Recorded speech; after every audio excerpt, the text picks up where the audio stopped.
नमस्कार, मनी गुरु की इस खास पेशकश में आप सभी का स्वागत है। मैं हूं स्वाति रायना।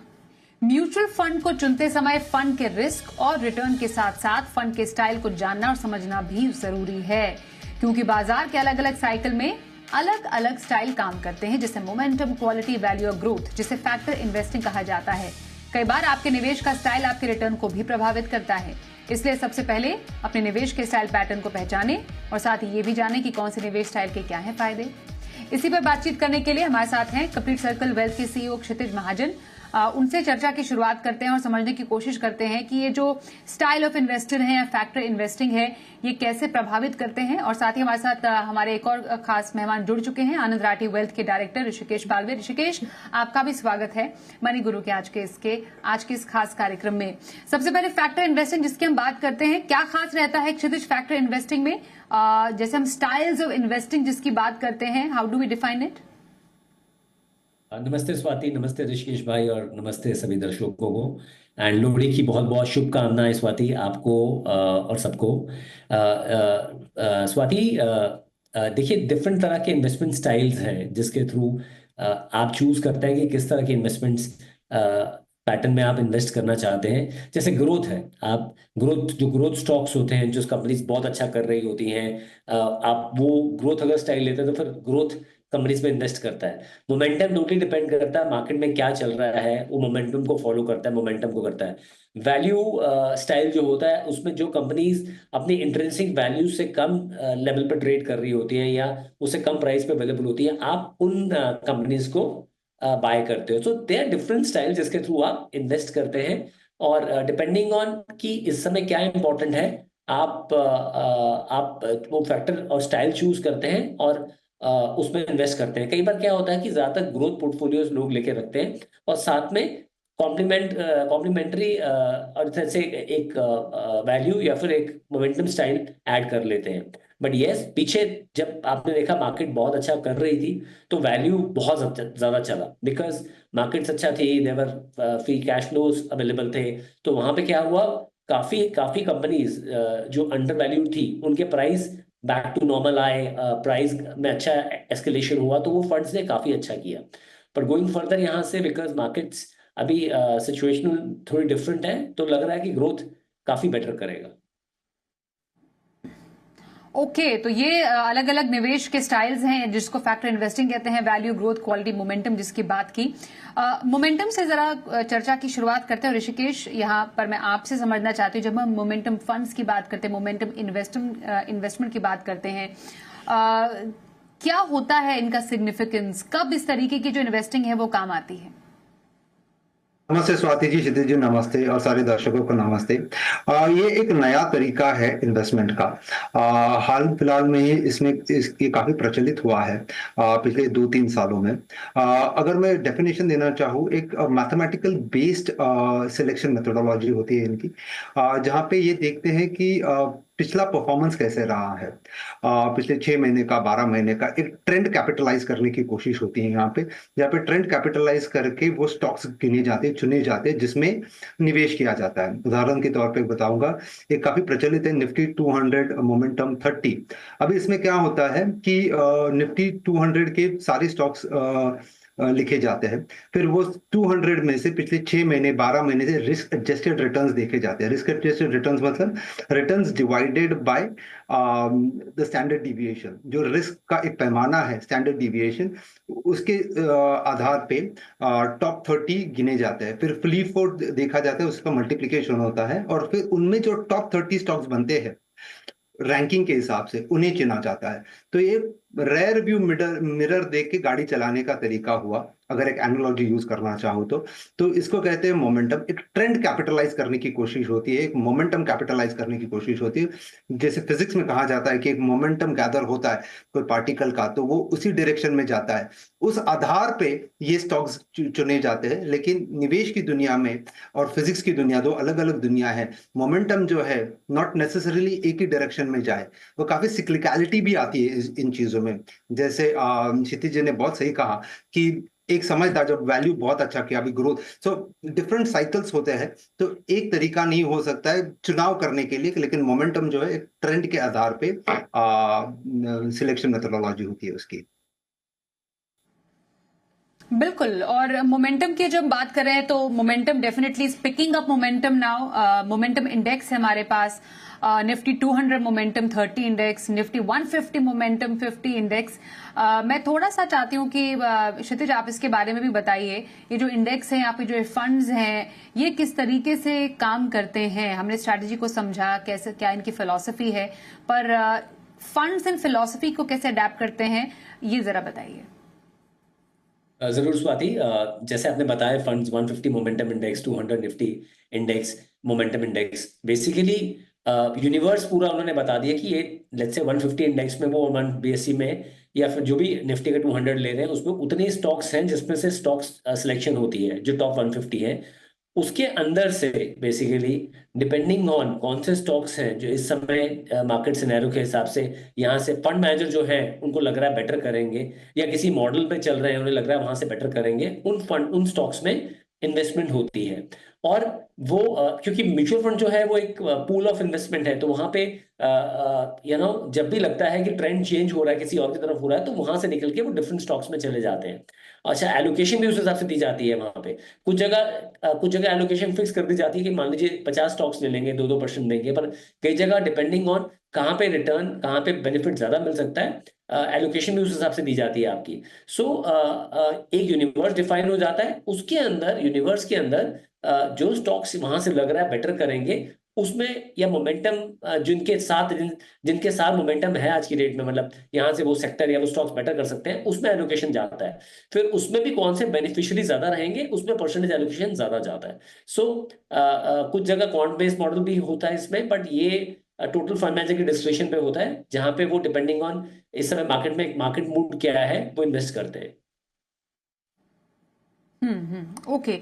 और जब हम बात करते हैं ऋषिकेश, एक बेसिक डिफरेंस जो एक ट्रेडिशनल पैसिव फंड्स होते हैं, हम जब निफ्टी 50 की बात कर रहे हैं as opposed to something like a Nifty 200 momentum 30, अब जो एक मोमेंटम स्ट्रैटेजी में अडेप्ट करके उसने अपना एक अलग इंडेक्स बनाया है, क्या एक बेसिक डिफरेंस है? इसको हम थ्रू रिटर्न्स भी अगर समझना चाहें, या जो स्टॉक्स इसमें लिए जाते हैं मोमेंटम 30 में, वो किस तरीके के स्टॉक्स होते हैं? So what is the basic difference between these two indexes?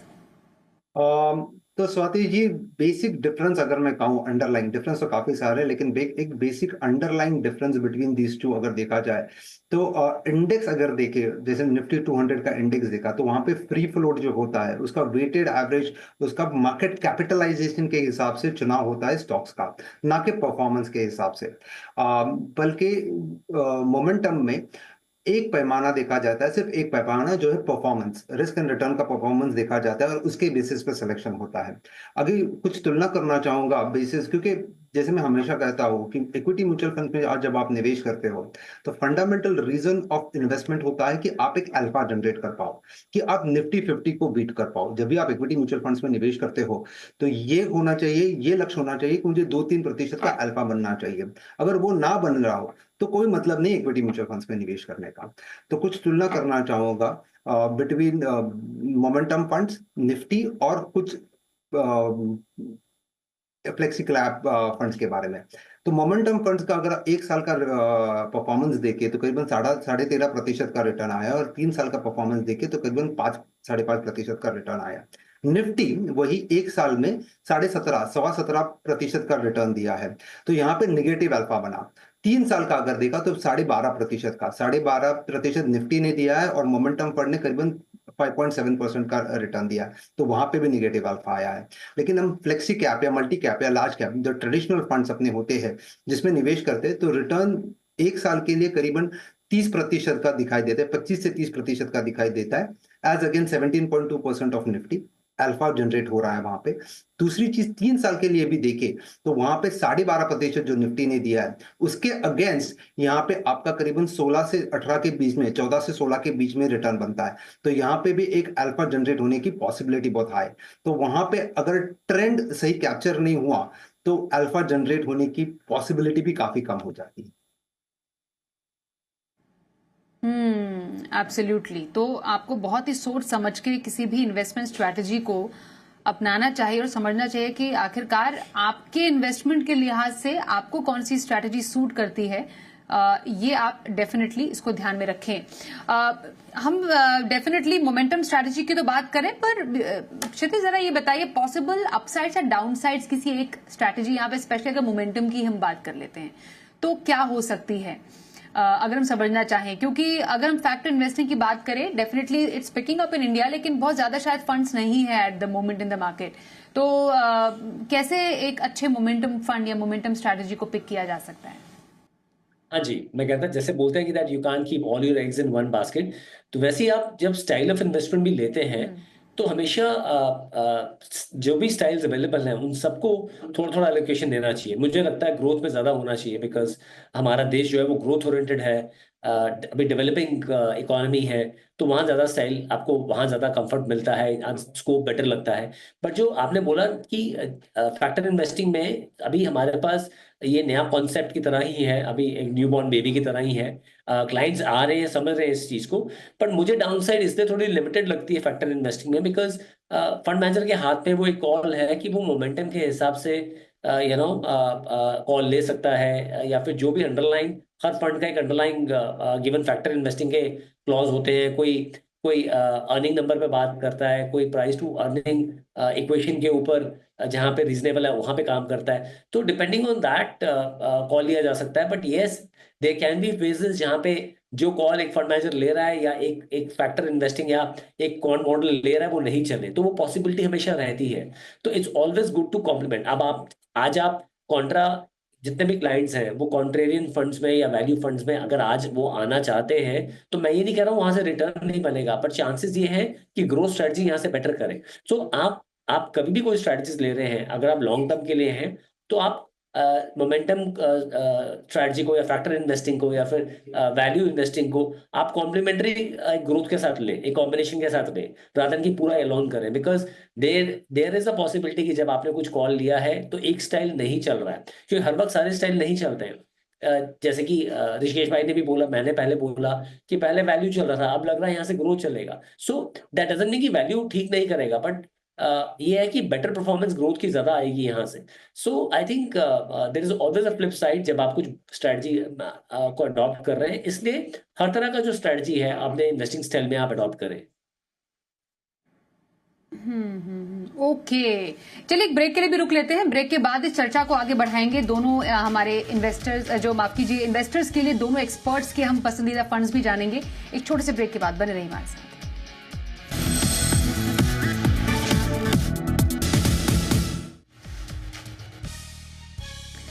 Styles of investing की बात कर रहे हैं। अभी कौन सा स्टाइल या फिर आगे आने वाले टाइम में कौन सा स्टाइल या फिर सारे स्टाइल और ब्लेंडेड स्टाइल आप अपने इन्वेस्टमेंट में शामिल कर सकते हैं। ऋषिकेश पालवे और क्षितिज महाजन से इस पर चर्चा चल रही है।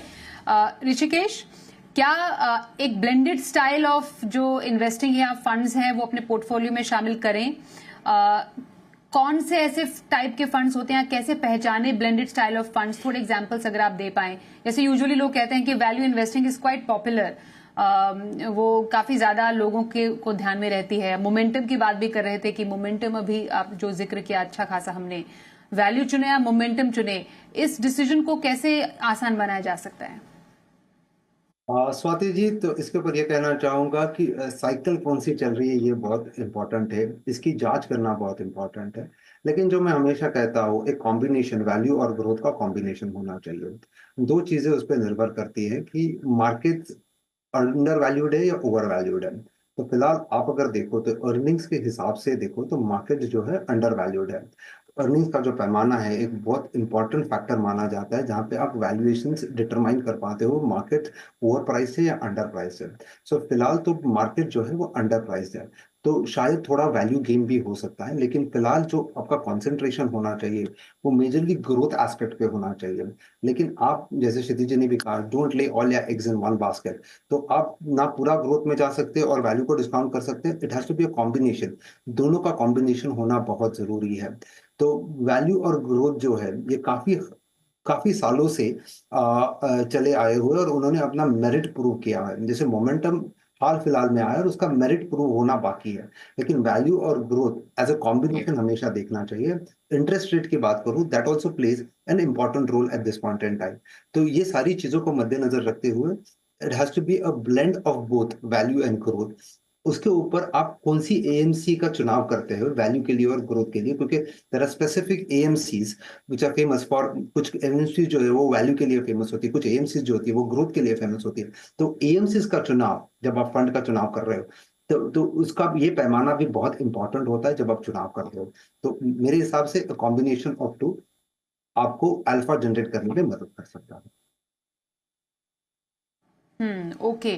तो बेसिकली टाइम जो जिस साइकिल में बाजार है उसके हिसाब से आपको एक स्टाइल चुनना है, और हर एक जो स्टाइल है, ब्लेंडेड स्टाइल है, वो काफी ज्यादा इम्पोर्टेंट रहता है। एक चर्चा जब हमारी क्षितिज हो रही थी कुछ टाइम पहले, आपने क्वालिटी इन्वेस्टिंग की बात की थी, एंड आपने ये भी कहा था कि आने वाले टाइम में जो क्वालिटी फैक्टर वाले जो स्टॉक्स हैं या फंड्स हैं वो भी अच्छा कर सकते हैं।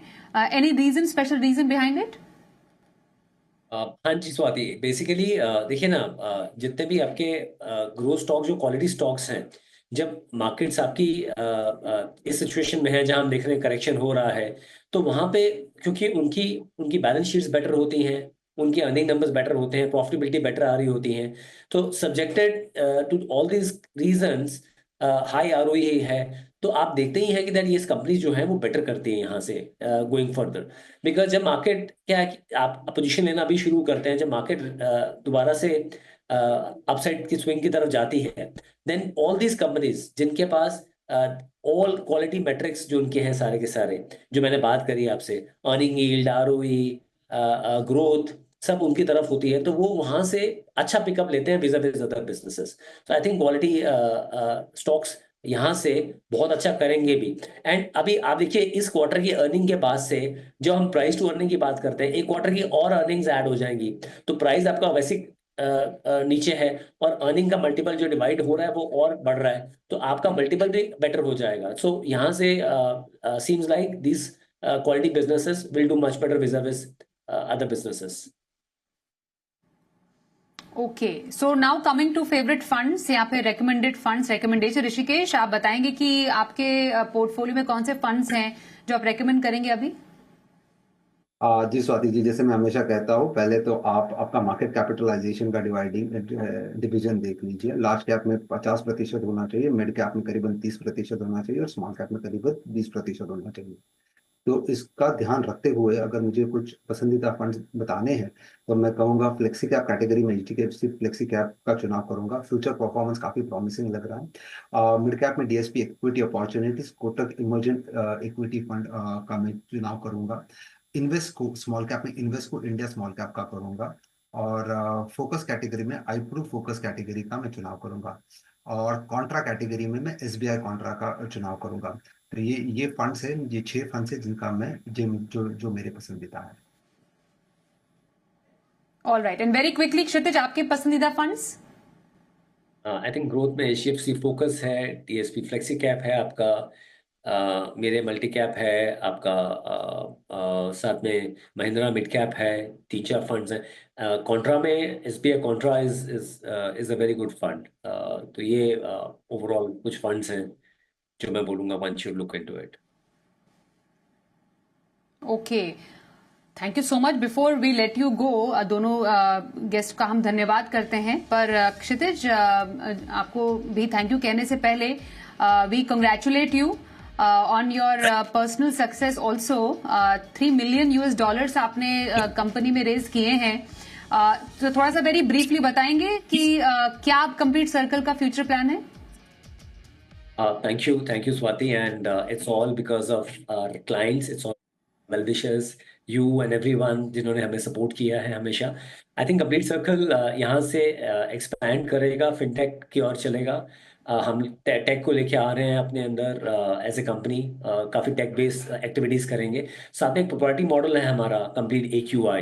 AQI ए से आपका आर्टिफिशियल इंटेलिजेंस है, Q से आपका क्वांट है, एंड I से ह्यूमन इंटेलिजेंस है। तो हमें हमारा मानना है कितना भी टेक्नोलॉजी आ जाए, ह्यूमन इंटेलिजेंस का रोल प्ले बहुत इंपॉर्टेंट रहेगा। भाई AI बनाने वाले भी ह्यूमन ही हैं, सो हमें लगता है दैट वो हम यूज करेंगे so that to give best solutions to our client, rather than looking at back past performance. हम फॉरवर्ड लुकिंग रहेंगे, कौन से सेक्टर्स, और आज आपने टॉपिक भी बहुत अच्छा ये कवर करने के लिए जो आपने आज बोला था, आई थिंक क्या फ्यूचरिस्टिक अप्रोच रहेगी। साथ में आज 8 लोकेशन पे कंप्लीट सर्कल प्रेजेंट है, यहाँ से 25 लोकेशंस पे we will like to go and open complete circle branches. So thank you everyone for supporting us. Okay, congratulation once again, और थैंक यू सो मच आपका भी, और thank you so much Rishikesh का भी। हमें अच्छा लगता है हमारे साथ जुड़े हुए जो हमारे पुराने एक्सपर्ट्स हैं, they touch new milestones each and every day. So thank you so much हमारे साथ इस कार्यक्रम में भी शामिल होने के लिए। आइए अब जाते जाते बाजार में उथल पुथल का माहौल है काफी, और निवेशकों के मन में काफी डर है, भय है, लेकिन अभी आपको डरने की जरूरत नहीं है, घबराने की जरूरत नहीं है, संयम बरतने की जरूरत है। और इसीलिए जो अभी निवेश के मंत्र हैं वो आप सुनिए जी बिजनेस के मैनेजिंग एडिटर अनिल सिंघवी से, और जानिए उनकी राय कि अभी निवेश करने का क्या है सही तरीका। इस तरह के कमज़ोर बाजार में ट्रेडर्स और इन्वेस्टर्स दोनों के लिए अलग अलग तरह की स्ट्रेटेजी होगी। जहाँ तक सवाल ट्रेडर्स का है तो उनके लिए आगे चलते हुए बाजार में वॉलेटिलिटी बढ़ सकती है, क्योंकि जिन लेवल्स पर बाजार हैं वो मेक और ब्रेक वाले लेवल हैं। कमज़ोरी होगी तो भी बड़ी होगी, गिरावट तेज और बड़ी होगी, लेकिन रिकवरी आने के लिए भी यही लेवल ठीक है। ओवरसोल्ड मार्केट है, ऐसे में आप अपनी दिन के दौरान ट्रेडिंग पोजीशन को बिल्कुल कम रखें, ओवरनाइट तो नहीं के बराबर रखें तो बेहतर होगा, क्योंकि इस तरह के बाजार में ट्रेड करके कमाना मुश्किल काम है। वोलेटाइल और बड़े मूव में अगर आप एक भी ट्रेड गलत ले लिए तो फिर मुश्किल हो जाएगी, और अगर फिर भी करना ही है तो छोटी क्वांटिटी और स्ट्रिक्ट स्टॉप लॉस के साथ करें, और आपका स्टॉप लॉस पहले से सिस्टम में चले जाना चाहिए ताकि अपने आप ट्रिगर हो जाए अगर ज़रूरत पड़े तो। जहाँ तक सवाल इन्वेस्टर्स का है, नो डाउट आपके पिछले 7-8 महीने पहले से जो भी इन्वेस्टमेंट किए वो अब लॉस में आने लगे हैं, नुकसान होते हुए दिख रहा है। मैं फंड्स की बात कर रहा हूँ, इंडेक्स के लेवल पे नुकसान में आने लगा है, स्टॉक्स तो पहले से बहुत ज़्यादा नुकसान में है ही। ऐसे में कभी कभी आपकी अगर टाइमिंग गलत हो जाती है इन्वेस्टमेंट करने की, तो उसका दूसरा तरीका ये कि जितना ज़्यादा टाइम आप मार्केट में देंगे उतना आपके लिए रिकवरी के आसार बनेंगे। सपोज आप पहले सोच रहे थे कि पैसा लगाए 3 महीने 6 महीने में बन जाएगा, तो हो सकता है 1 साल 2 साल 3 साल लगे, लेकिन पैसा बन जाएगा अगर आपके अच्छे स्टॉक्स या अच्छे फंड्स या फिर इंडेक्स में पैसा लगाए। स्टॉक स्पेसिफिक मूव अलग तरीके का हो सकता है। सो ऐसे में इन्वेस्टर्स को पेशेंस रखने की ज़रूरत है, थोड़े समय के लिए छोड़ दे बाजार को। रहा सवाल नए निवेश का, तो जाहिर सी बात है कि किसके पास इतना पैसा होता है या हिम्मत होती है जो इस बाजार में पैसा लगाए, लेकिन फिर भी अगर आपके पास है तो थोड़ा बहुत पैसा आप लगाने की कोशिश जरूर करें, और वो भी बेहतर ही होगा कि डायरेक्ट स्टॉक्स में पैसा लगाने के फंड्स के थ्रू लगाएं, म्यूचुअल फंड्स की अच्छी स्कीम खरीदें ताकि आपकी रिस्क डाइवर्सिफाई हो पाए, किसी एक सिंगल स्टॉक में पैसा न लगे। ये स्ट्रेटेजी ठीक रहेगी। पहले भी बाजार में कई बड़े करेक्शन आए, लंबे करेक्शन आए, उसके बाद बाजार ने वापस रिकवरी भी दी है, और इस बार भी वैसा होगा, लेकिन कब और किस लेवल से यही सवाल का जवाब मिलना बाकी है। और इसलिए इन्वेस्टर्स को शांति से अपने पोर्टफोलियो को सिर्फ रिस्क के लिहाज से रिव्यू कर ले कि आपके पास कोई अच्छे या ख़राब स्टॉक क्या है, अच्छे या ख़राब फंड क्या है, और वो संतुष्ट होने के बाद आप थोड़ा लंबा समय बाजार को दें, बाजार आपको फिर से रिवॉर्ड करने की कोशिश करेगा। तो ये रहे निवेशकों के लिए अनिल सिंघवी के मनी मंत्र।